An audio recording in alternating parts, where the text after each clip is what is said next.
Hello everyone, welcome back to my channel. दोस्तों, प्रस्तुत है आज की ब्रेकिंग न्यूज। सेना के बाद अग्निवीर की तर्ज पर बैंकों में भी बहाली। हम तय करेंगे मुफ्त चुनावी वादे में क्या सही। Supreme court. 4 शिक्षकों ने 31 साल बाद जीती वेतन की लड़ाई। हाईकोर्ट ने कहा अफसरों ने अध्यापकों को बेवजह किया परेशान। शिक्षक भर्ती प्रक्रिया जल्द शुरू होगी। प्राथमिक विद्यालय में तिरंगे के अपमान का मामला, ग्राम प्रधान पर केस दर्ज। छुट्टी के दिन बिना अनुमति के अफसर मुख्यालय नहीं छोड़ सकेंगे। अब कैसे बनेगी यूनिफॉर्म।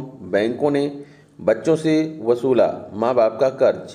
खाते में ड्रेस का पैसा आते ही काट लिया लोन में। आइए देखते हैं दोस्तों खबरें विस्तार से। जी हाँ दोस्तों, आप देख पा रहे हैं खबरें विस्तार से कि इस मैनी है यूट्यूब चैनल पर। सेना के बाद अग्निवीर की तर्ज पर बैंकों में भी बहाली। सेना में अग्निवीरों की तर्ज पर बैंकों में भी कर्मचारियों की बहाली होगी। यह कर्मचारी कॉन्ट्रैक्ट पर रखे जाएंगे। देश का सबसे बड़ा सरकारी बैंक भारतीय स्टेट बैंक अपना खर्च कम करने के लिए मानव संसाधन संबंधित मुद्दों के लिए एक अलग कंपनी शुरू करने जा रहा है। स्टेट बैंक की ऑपरेशन एंड सपोर्ट सब्सिडियरी को हाल ही में reserve bank of India RBI के सैद्धांतिक स्वीकृति मिल गई है। शुरुआत में यह कंपनी ग्रामीण और अर्ध शहरी क्षेत्रों में बैंक शाखाओं में कर्मचारियों का प्रबंधन करेगी।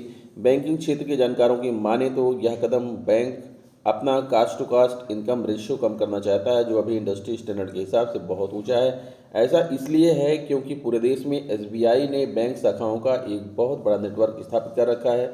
चालू वित्तीय वर्ष 2022-23 की पहली तिमाही में एसबीआई के कुल ऑपरेशन खर्च में वेतन का हिस्सा करीब 45.7% था और सेवानिवृत्ति लाभ व अन्य प्रोविजन की हिस्सेदारी 12.4% है। All India Bank Officers Association के संयुक्त सचिव डीएम त्रिवेदी ने बताया कि State Bank operation support services जिन कर्मचारियों की नियुक्ति करेगी वो सभी नियुक्तियां अनुबंध के आधार पर होंगी।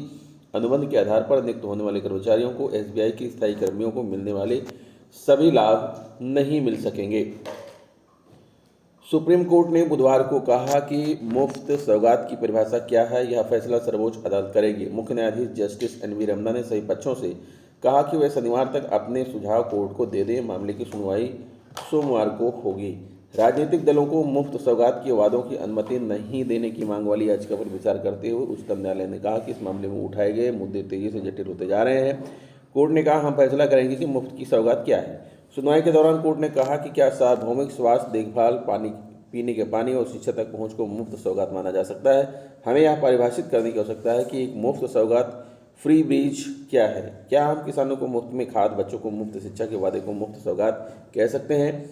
सार्वजनिक धन खर्च करने का सही तरीका क्या है, इसे देखना होगा। हम राजनीतिक दलों को वादे करने से नहीं रोक सकते हैं।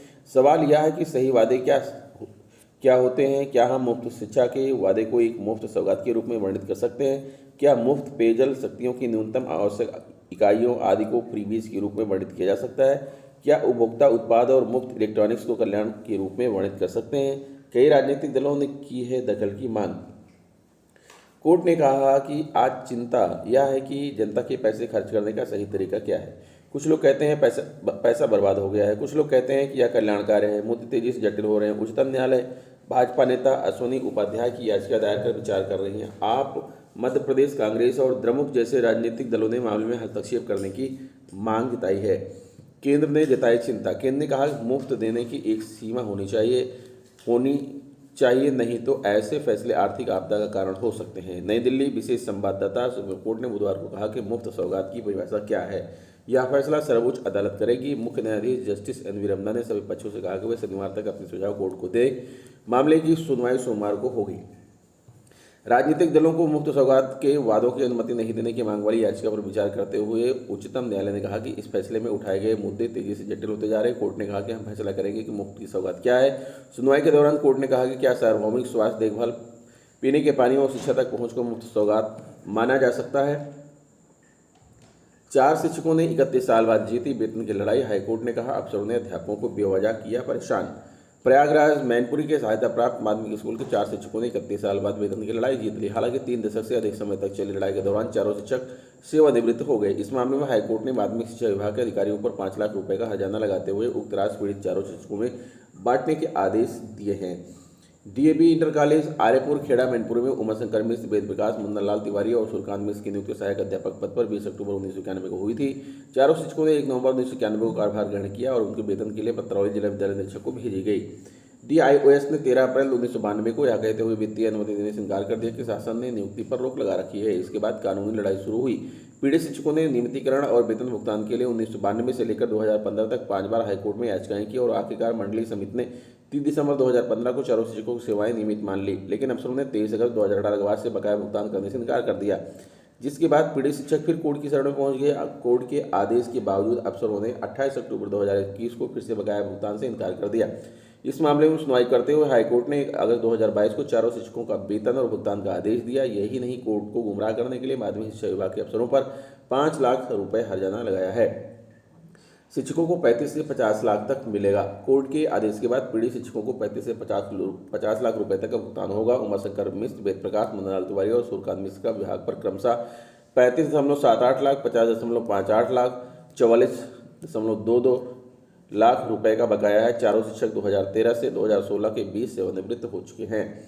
लखनऊ राज्य पिछड़ा वर्ग आयोग के नोटिस मिलने के बाद KGMU प्रशासन ने शिक्षक भर्ती प्रक्रिया पर समाधान तलाशने की कार्रवाई शुरू की है। समिति के सदस्यों ने बुधवार को बैठक में आयोग को जवाब देने की चर्चा की ताकि जल्द भर्ती प्रक्रिया शुरू हो सके। अखिल भारतीय पिछड़ा वर्ग महासंघ की शिकायत पर राज्य पिछड़ा वर्ग आयोग ने KGMU कुल सचिव से 31 अगस्त तक जवाब मांगा है। KGMU ने शिक्षक भर्ती के लिए पिछले महीने 256 पदों के लिए विज्ञापन जारी किया था। अखिल भारतीय पिछड़ा वर्ग महासंघ के अध्यक्ष रामचंद्र पटेल ने कई आरोप लगाए हैं। प्राथमिक विद्यालय में तिरंगे के अपमान का मामला, ग्राम प्रधान पर केस दर्ज। सीतापुर विकासखंड कसमंडा के ग्राम पंचायत सरैया बलदेव सिंह में तिरंगे के अपमान का मामला सामने आया है। प्राथमिक विद्यालय द्वितीय में 15 अगस्त को मुख्य अतिथि ग्राम प्रधान सोबरन निवासी बुबरीखेड़ा मजरा सरैया बलदेव सिंह पर गलत ढंग से राष्ट्रीय झंडे को फहराने का आरोप है। ग्रामीणों का कहना है कि 15 अगस्त को प्राथमिक विद्यालय सरैया बलदेव सिंह द्वितीय में मुख्य अतिथि ग्राम प्रधान ने ध्वजारोहण के समय डोरी को गलत ढंग से खींचकर राष्ट्रीय झंडे को काफी नीचे झुका दिया।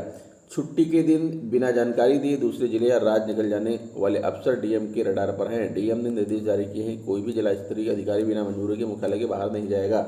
कभी भी कोई बैठक बुलाई जा सकती है। ऐसे में यदि अधिकारी नहीं आए तो कार्रवाई तय है। डीएम सूरपाल गंगवार बुधवार को 50 लाख और अधिक लागत की परियोजनाओं की समीक्षा कर रहे थे। बैठक के दौरान पीजीआई में आरओ प्लांट के निर्माण में देरी मिलने पर डीएम ने नाराजगी जताई। उन्होंने संबंधित एजेंसी के एमडी को चिट्ठी भेजने का निर्देश दिया। कलेक्ट्रेट सभागार में बैठक में डीएम ने कहा कि निर्माण कार्य तय सीमा में ही पूरा कर लिया जाए। देरी होने पर संबंधित अधिकारी की जिम्मेदारी तय कर कार्रवाई की जाएगी। डीएम ने राज्य निर्माण निगम की इकाइयों से जुड़ी रिपोर्ट मांगी। डीएम ने कहा कि धन की कमी से कोई कार्य बाधित होता है तो उसे काली सूची में डालें। अब कैसे बनेगी यूनिफॉर्म? बैंकों ने बच्चों से वसूला माँ बाप का कर्ज, खाते में ड्रेस का पैसा आते ही काट लिया लोन में। योगी आदित्यनाथ सरकार ने प्राइमरी स्कूलों के बच्चों को ड्रेस के लिए अभिभावकों के खाते में रुपए भेजे, लेकिन कई अभिभावकों के खाते में ये रुपए जैसे ही क्रेडिट हुए बैंकों ने लोन के बकाये में काट लिए। इस तरह प्रधानमंत्री स्वनिधि योजना के तहत दिए गए 10,000 रुपये गरीब बच्चों पर भारी पड़ रहे हैं। इस योजना के तहत दिया गया करीब 80% लोन एनपीए हो चुका है और कुछ एनपीए होने के कगार पर है। इन्हीं खातों में पहले सत्र में प्रदेश स्कूलों में पढ़ने वाले बच्चों के ड्रेस के 1100 रुपये आए थे। दूसरे सत्र हाल में 1200 रुपये भेजे गए। ये रकम खातों में आते स्वनिधि लोन योजना की एनपीए लोन अकाउंट में ऑटोमेटिक सिस्टम से कट गई। ड्रेस न बनने की एक बड़ी वजह ये भी सामने आई है। लीड बैंक के तहत कार्यरत बैंक ऑफ बड़ौदा के रिकॉर्ड के मुताबिक कानपुर में 69,800 लोगों को पीएम स्वनिधि योजना के तहत 10,000 रुपये की राशि लोन के रूप में दी गई। बैंकों ने 69.80 करोड़ रुपये इस योजना के तहत बांट दिया। अब 80% से ज़्यादा लोन एनपीए हो चुका है या होने के कगार पर है। यूपी की जेलों में 136 सजायाफ्ता कैदियों को रिहाई, योगी सरकार ने जारी किया आदेश। स्वनिधि योजना के दूसरे चरण में उन लाभार्थियों को 20,000 रुपये का लोन दिया जा रहा है जिन्होंने पहले चरण में लिया था। 10,000 रुपये का लोन लौटा दिया गया है। 20,000 रुपये का लोन केवल 5200 लोगों को दिया गया है। इसी से साफ है कि 10,000 रुपये लेकर ना लौटाने वालों की संख्या कितनी ज़्यादा है।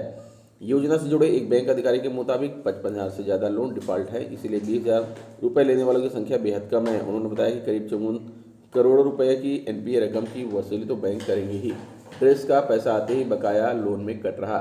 परिषदीय विद्यालयों में पढ़ने वाले बच्चों को पहले मुफ्त ड्रेस मिलते थे, लेकिन पिछले सत्र से ड्रेस के एवज में 1100 रुपये बच्चों के माँ बाप के खाते में भेजे जाने लगे। यह समस्या खड़ी हो गई। स्वनिधि लोन की रकम न चुकाने वाले खातों में जैसे ये रकम आई, पैसा पिछले लोन के बकाये में एडजस्ट हो गया। कानपुर नगर में लगभग 1.60 बच्चे इन स्कूलों में पढ़ते हैं। पिछले सत्र में लगभग 16 करोड़ रुपए खातों में आया था। इस सत्र में अभी तक करीब 83,000 खातों में 9.5 करोड़ रुपए आ चुके हैं। अधिकांश रकम स्वनिधि लोन का पैसा चुकाने के मद में कट गई। ड्रेस न बनवाने की ये भी वजह सामने आ रही है। प्रधानमंत्री स्वनिधि योजना के तहत दिया गया अधिकांश लोन एनपीए हो चुका है। बैंक एनपीए खाते की रकम निकालने के लिए हर संभव प्रयास कर रहे हैं। लोन अकाउंट में ऑटो डिडक्ट सिस्टम रहता है, यानी खाते में कहीं से भी पैसा आएगा स्वतः लोन की किस्त में कट जाएगा। बच्चों की ड्रेस के लिए आया पैसा भी इसी सिस्टम के तहत पूर्व में अदा न किए गए लोन की मद में कट रहा है। Ashish Kumar Mishra, national secretary B bankers. 1.60 lakh बच्चों के खाते में ड्रेस का पैसा आना है। इसी सत्र में अभी तक करीब 83,000 बच्चों के खाते में ड्रेस का पैसा आ चुका है। ड्रेस पहनकर बच्चे स्कूल क्यों नहीं आ रहे हैं और ड्रेस न बनवाने क्या कारण है, इसकी वजह जानने के लिए स्कूलों में न केवल जाएंगे बल्कि जागरूक भी करेंगे। सुरजीत कुमार सिंह, बीएसए। तो दोस्तों ये रहा आज का ब्रेकिंग न्यूज़। आशा करता हूँ वीडियो आपको अच्छी लगी होगी। अगर वीडियो अच्छी लगी तो प्लीज़ हमारे चैनल को सब्सक्राइब करके बेल आइकन को प्रेस कर दीजिए। मिलेंगे आपसे नेक्स्ट वीडियो में कुछ नई जानकारी लेकर, तब तक के लिए नमस्कार।